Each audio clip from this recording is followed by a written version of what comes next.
Welcome to Open Plaza Talks, created by the Hispanic Theological Initiative. Each episode focuses on a topic that matters to you, whether you're in the field, the academy, or the clergy. Today we bring you a conversation between Dr. Neomi DeAnda and Alicia Sosa-Provencio on the art and theology of the Virgin de Guadalupe. For more information about today's episode, please visit us at htiopenplaza.org.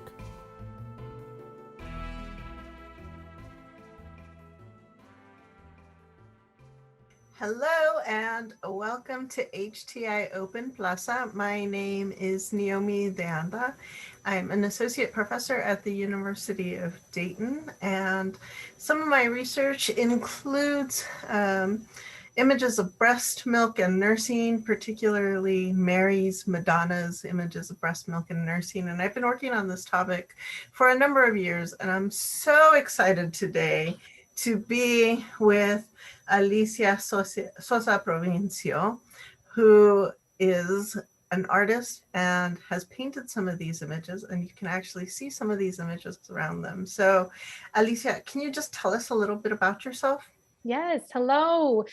Thank you so much for having me. This is a very exciting moment just to speak about a piece that is so dear to my heart. So my name is Alicia Sosa-Provencio. I am a native New Mexican. I've lived here all my life. I live right now in Albuquerque, New Mexico with my husband and my 3 children. And I'm currently painting and creating a new life right now as I'm homeschooling the children. I'm starting my own sort of art business, and it's been a beautiful journey, but I'm definitely in the beginning stages of that. So I'm also a former elementary school teacher. I'm an attachment parent. I have lots of different titles, I guess you could say, but I'm very happy to be here. And I'm so excited that your prima, Adriana Pilar Nieto, connected the two of us. Social media can do some really crazy things. So I'm so excited for that she put us both together. And like I said, I've been working with these images for about 20 years. And behind me, you can see a couple of them. You see 3 of Alicia's, and then you see a couple of other ones as well. But I had never seen any of the ones like you made, which are actually of nursing Guadalupes. So will you tell us a little bit about what inspired these paintings? Where did you either first learn about them or think about them, or how'd you come to paint them?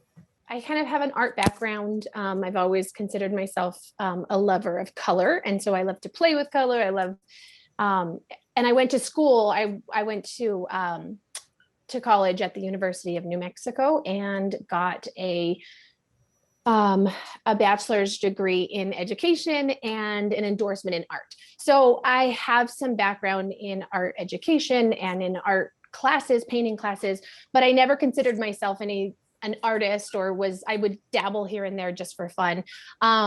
But really the story of this piece came from, I'm working on a series, an ongoing series of the Virgen de Guadalupe breastfeeding, and in different positions, different backgrounds.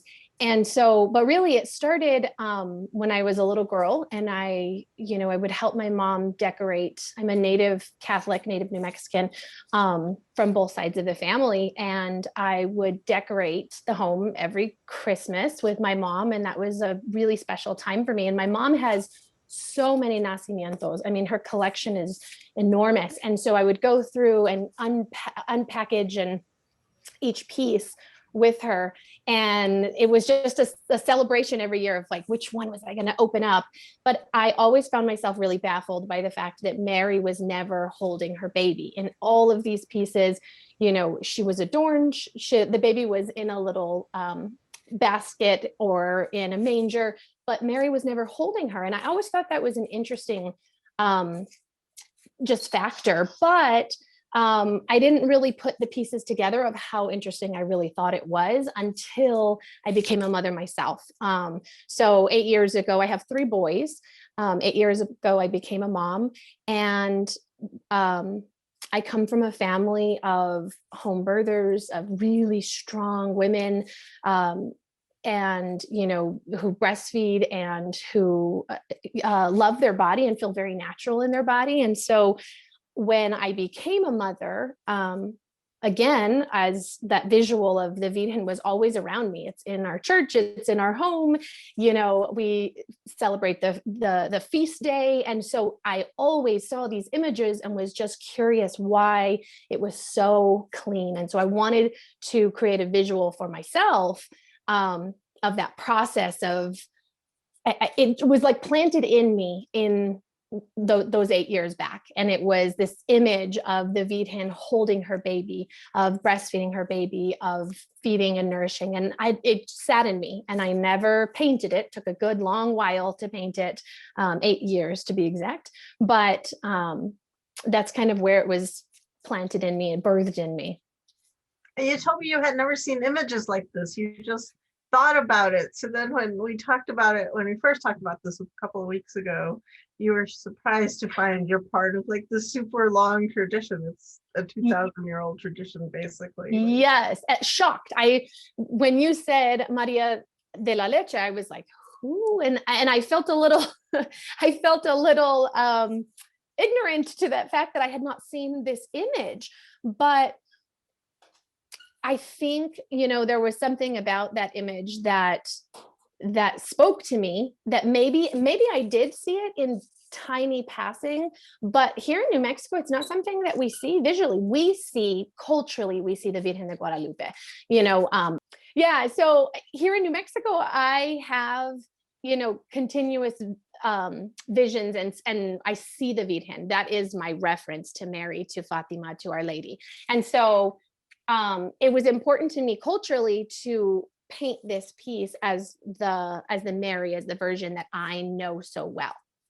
I first came across the image by a woman. It was a book on a shelf because I was told that I needed to go, for my dissertation, I needed to go find somebody who was published and hopefully dead, or preferably dead.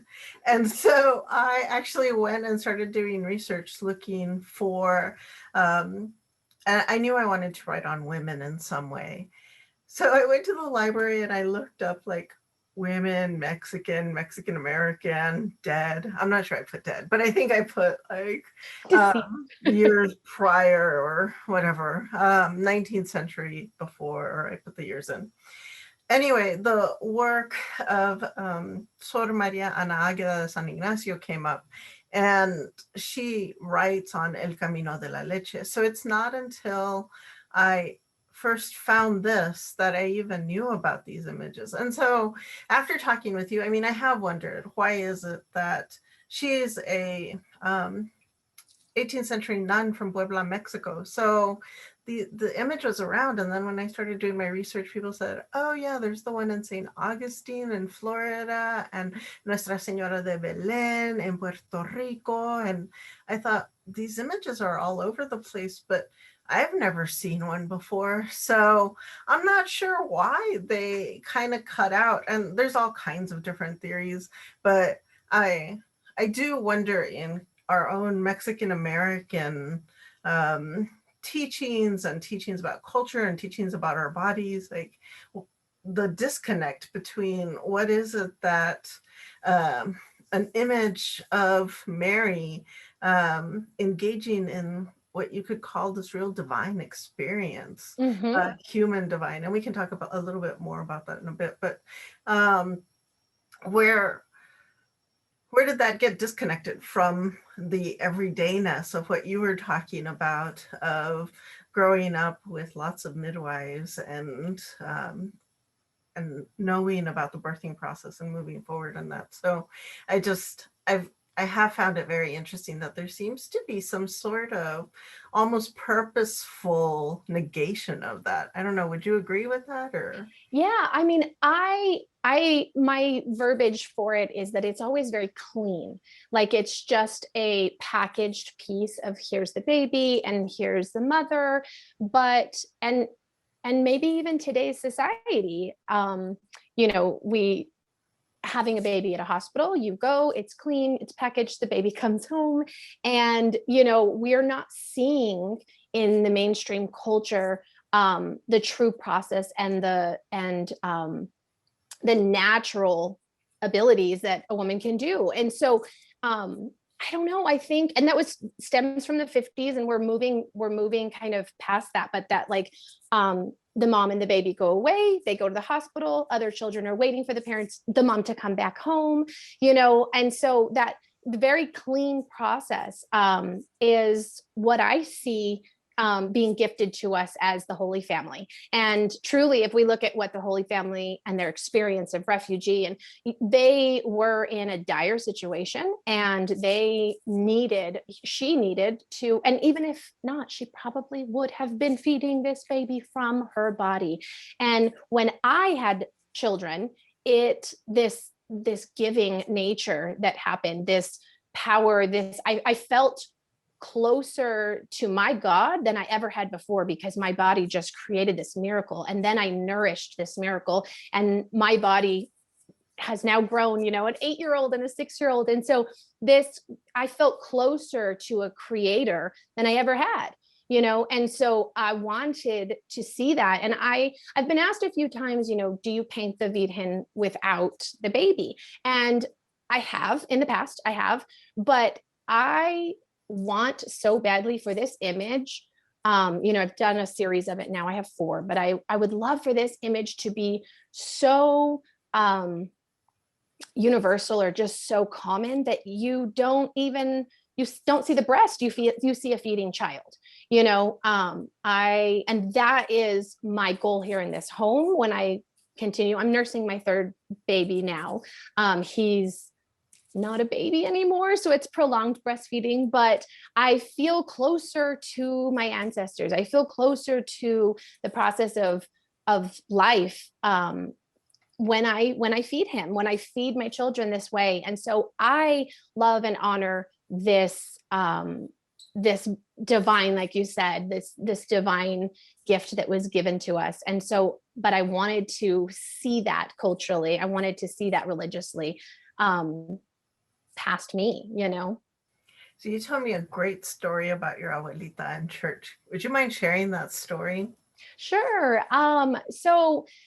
So I have, like I said, I have a series of 4. The second Virgin is a stained glass. She's up kind of a little bit high. You might not be able to see her up there, but she is the painting is a stained glass window. And, as I nursed my babies in church, which with COVID, we're not going to church, but when I was nursing my babies in church, and they would be mesmerized by the beautiful stained glass windows, and they would nurse very quiet and look up and, at the glimmering lights. And in that moment, this was probably 2 years ago, I imagined, can you imagine a beautiful stained glass window where this image was in church, for everyone to see, the Virgin nursing her baby, Mary nursing her baby. And so how much more comfortable would we as mothers be to be sitting in the front row of church, if we wanted to. And so every Sunday,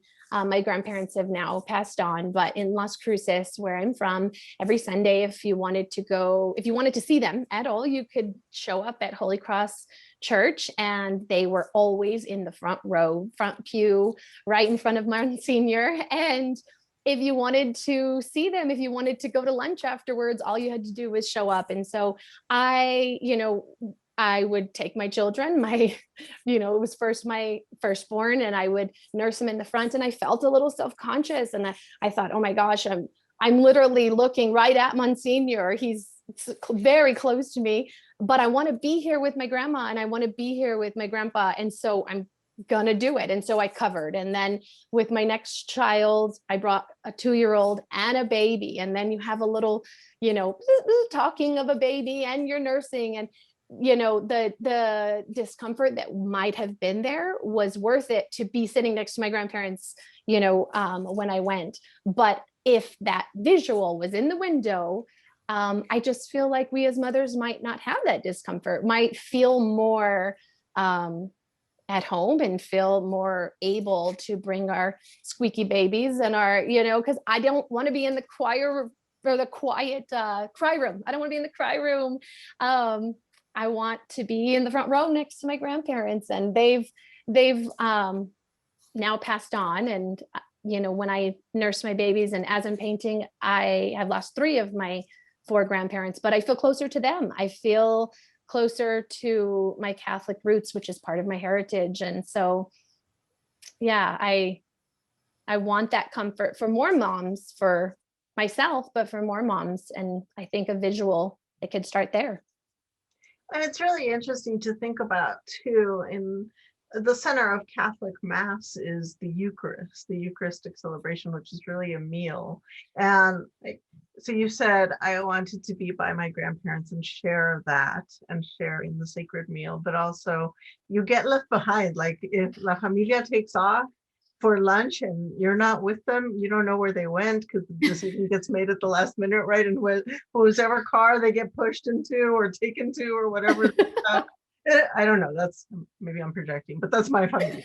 Don't make the decision last minute. But if you were not in the right place at the right time, now we have cell phones. We can figure it out. But before it was a little bit harder. So, but the connection between, I think, what is happening in Mass, the Eucharistic celebration around a meal, to be with loved ones, also feeding, and then also preparing to go share a meal afterwards. It's kind of like this ongoing feeding, nourishing meal cycle that you're describing. That's so interesting to me culturally, but it also gets split when we want to split this image with a cry room or this area. And your inclination toward what is so clean is one of the reasons I do theology, because I think theology is too neat and clean. And so how do we start to say much more, this is about everyday life, or what we call in Latina theology,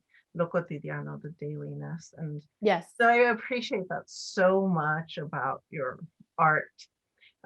So I have one last question for you is, where do you find God in your art? You've talked a little bit about it, but I want to make sure I ask you that question. I love this question. I really do. A couple places. I love this question because art came to be, art has been part of me since I was a little tiny girl. I would, twirl my fingers and as a toddler, and my mom finally gave me a little pencil and I would make little tiny circles on papers just over and over and over. So I feel like we know our children when they are born. Oh, I can see that this kiddo has natural energy. This kiddo has natural creativity. And so I feel like I was born to be this creative person. I don't know where it's going to go. I don't know what it's going to take me, but I feel like I was born to be that. So as I'm exploring this new side of me, because I am now coming back to it as a mother. I've been a mother for 8 years. And so I'm coming back to it.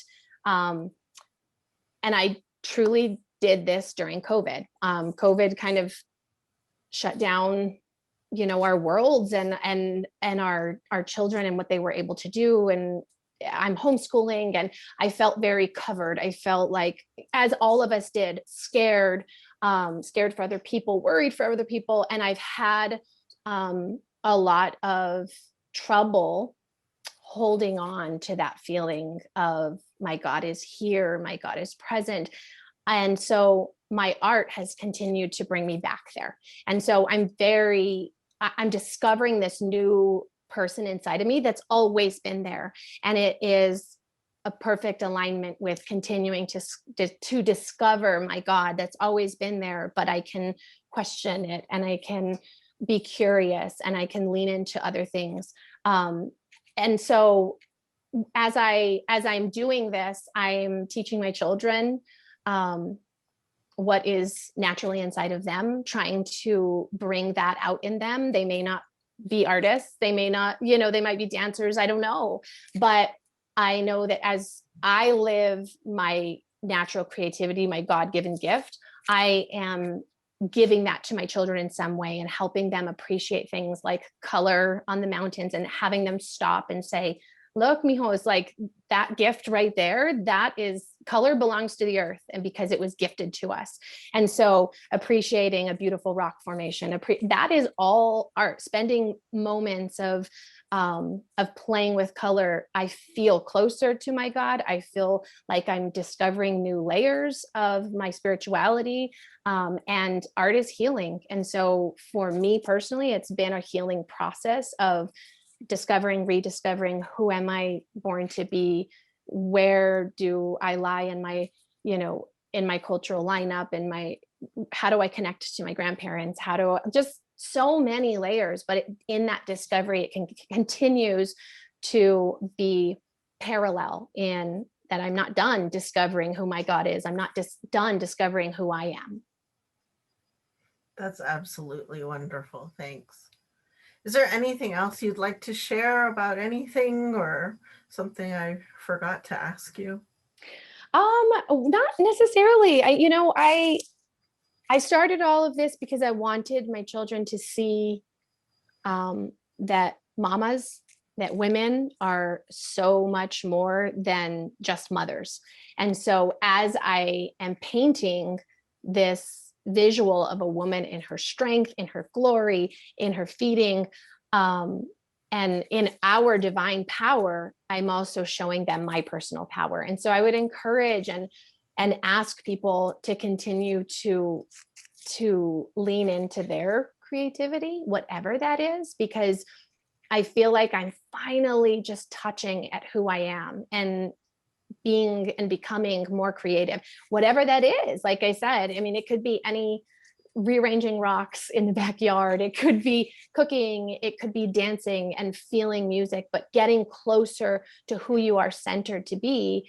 I feel like it connects us to this higher power. And I want that for my children. I feel like I'm doing my godly work by being closer to who I am. Helps me to be a better mother, helps me to be a better sister, a daughter, a friend. And so I just would encourage, people to touch that in themselves, that creative edge. And not everybody feels like an artist. You don't have to be necessarily an artist to create. Thank you so much for this time. Thank you for your art, especially. I will be using your images for years to come, of course, and your reflections. Thank you for recording this with us, because now it's out in public, but also I can now reference it for my own future research. And so yes. I'm excited to be able to share your voice and your perspective, but also I'm so excited to know that those places that I've questioned myself about theology, about church, about all of the disconnects we seem to see, especially as women, many times as Catholic women, there are different ways to bring them back together and to rethink them creatively. So again, absolutely, ways that we've been doing it for years as well. So I am really appreciative of how you depend on that. I love that greeting cards are one of my biggest sellers, because I imagine a new mom looking at this image, or receiving a card from their tia, and seeing this image and it just becoming normalized. And I love the idea of that spreading. And so, so it's just been a treat to create, and I'm going to absolutely continue this path. Again, Alicia, thank you so much for taking the time to be with us today. Where is it that we can find you and find your work? I am right now in a couple of places. I do have an Etsy shop. It's etsy.com/shop/Alicia Sosa-Pro art. And I know I have a very long name, so I hope they can tag that in, but Alicia Sosa-Pro art. I'm also on Instagram, where that's kind of my fun storytelling of, like, if you be in my studio and you get to kind of visually see, I record a lot of my paintings and update what I'm doing. And that is Alicia_Sosa-Pro_art. So, but yeah, you can find me in a couple social media places. I'm also on Facebook. So I would love to see some more people in there and some more greeting cards getting out into the world. Wonderful. Thanks so much, Alicia. And to all of you listeners out there, thank you as well for tuning in today as we spend a little bit of time with Maria de la Leche, with some nursing Guadalupe, and with Alicia Sosa-Provencio.